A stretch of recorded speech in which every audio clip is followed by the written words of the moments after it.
They don't overshare. Don't play the victim. Don't make their pain everyone else's problem. Not because they're cold, but because they understand something most people don't.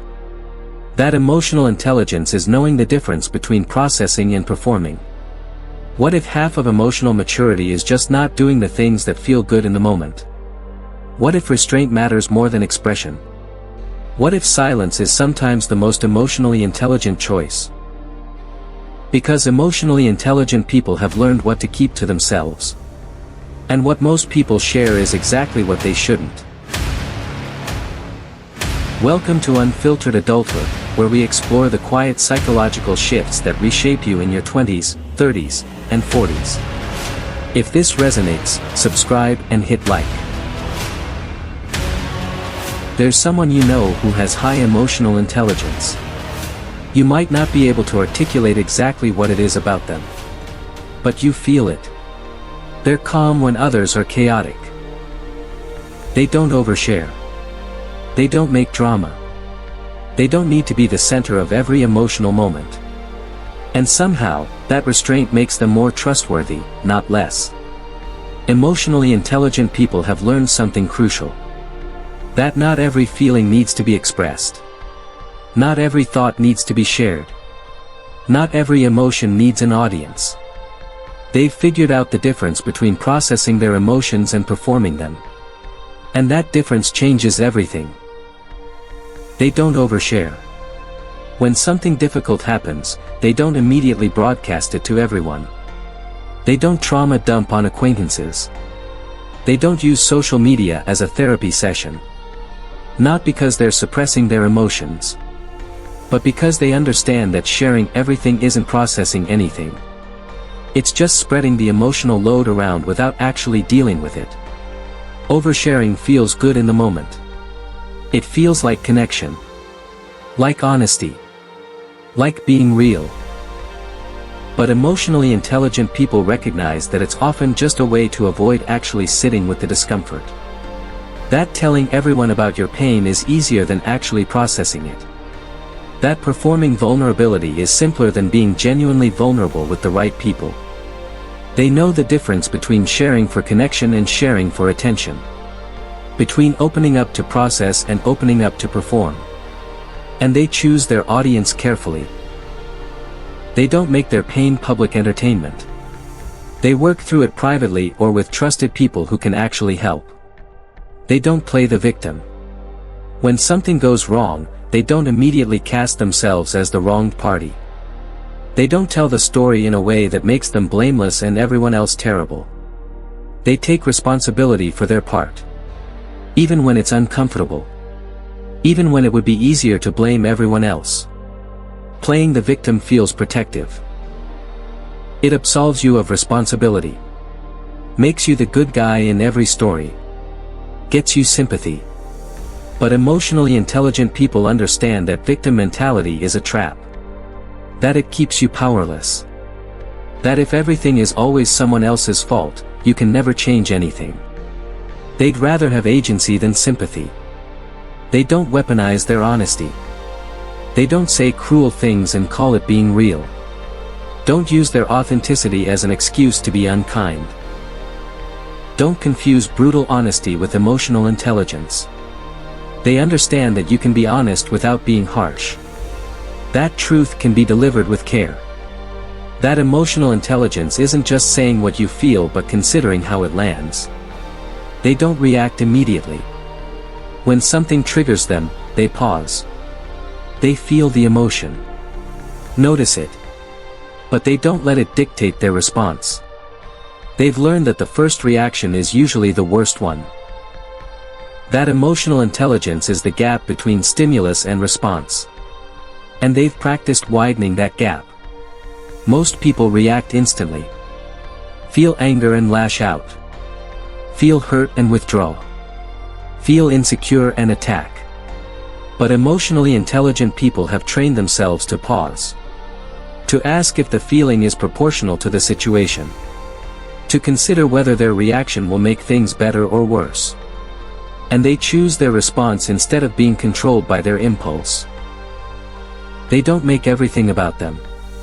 When someone else is struggling, they don't hijack the conversation to talk about their own similar experience. They don't one-up someone's pain. They don't redirect attention to themselves. They listen. Actually listen.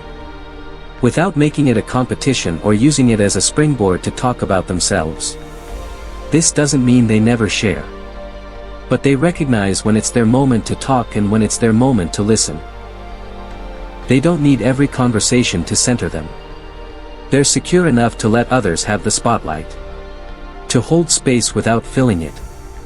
They don't confuse venting with processing. They know that talking about their problems endlessly without actually doing anything about them isn't healing. It's ruminating. Venting feels productive. Feels like you're dealing with it. But emotionally intelligent people recognize that complaining without action is just rehearsing your pain. Making it more familiar. More entrenched. They vent when they need to. But they do it intentionally. With people who can help them process, not just agree. And they follow it with action. With change. With actually addressing the problem instead of just talking about it forever. They don't use their struggles as their identity.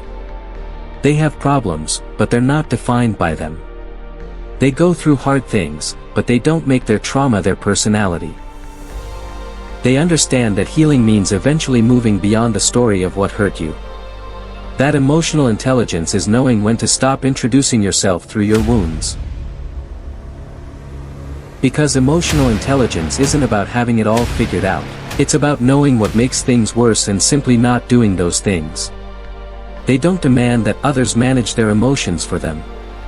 They don't expect people to walk on eggshells. Don't require everyone to adjust their behavior to accommodate their triggers. They take responsibility for their own emotional regulation. They do the work of managing their reactions instead of demanding the world change to prevent them from having reactions. This doesn't mean they don't have needs. But they communicate them clearly instead of expecting people to guess. They ask for what they need instead of punishing people for not providing it without being asked. They understand that other people aren't responsible for their emotional state. They don't ghost when things get uncomfortable. They don't disappear when conflict arises. They don't avoid difficult conversations. They've learned that emotional intelligence means staying present even when it's hard. That running away from discomfort doesn't make it go away. That avoidance just delays the inevitable and usually makes it worse. They stay. They have the hard conversation. They work through the conflict instead of around it. Because they know that emotional maturity is being able to tolerate discomfort without fleeing or exploding. They don't mistake emotional intensity for depth. They don't create drama to feel alive. Don't manufacture crisis to feel important. They've learned that constant emotional chaos isn't passion or authenticity. It's often just unprocessed trauma or lack of regulation. That real depth is quieter. More stable. More consistent. They don't use their emotions to manipulate. Don't cry to get their way. Don't rage to control others. Don't use guilt or fear to get what they want. They've learned that emotional manipulation might work in the short term, but it destroys trust and connection long term. That emotionally intelligent relationships are built on honesty, not emotional coercion. They don't take everything personally. When someone is short with them, they don't immediately assume it's about them. They consider that the other person might be having a bad day. Might be stressed.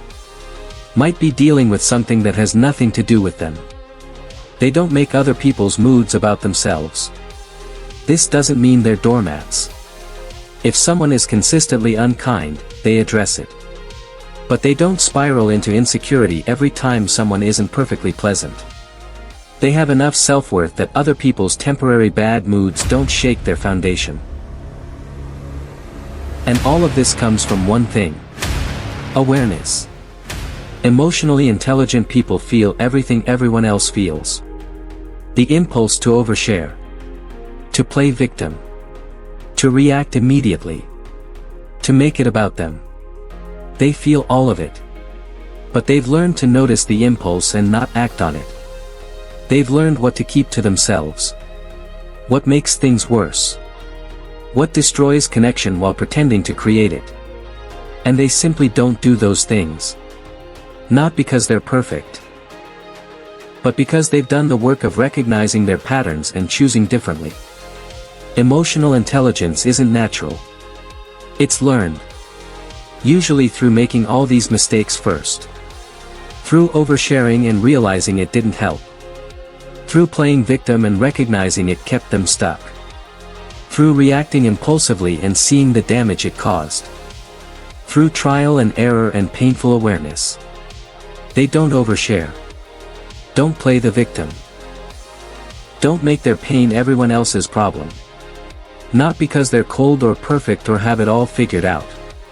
But because they understand that emotional intelligence is knowing the difference between processing and performing. Between healing and attention seeking. Between connection and emotional dumping. Half of emotional maturity is just not doing the things that feel good in the moment but make everything worse in the long run. Restraint matters more than expression. Silence is sometimes the most emotionally intelligent choice. And emotionally intelligent people have learned what to keep to themselves. What most people share is exactly what they shouldn't. And what emotionally intelligent people keep private is what allows them to actually heal.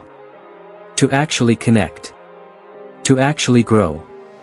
Because emotional intelligence isn't about expressing everything. It's about knowing what serves you and others, and what just spreads the pain around.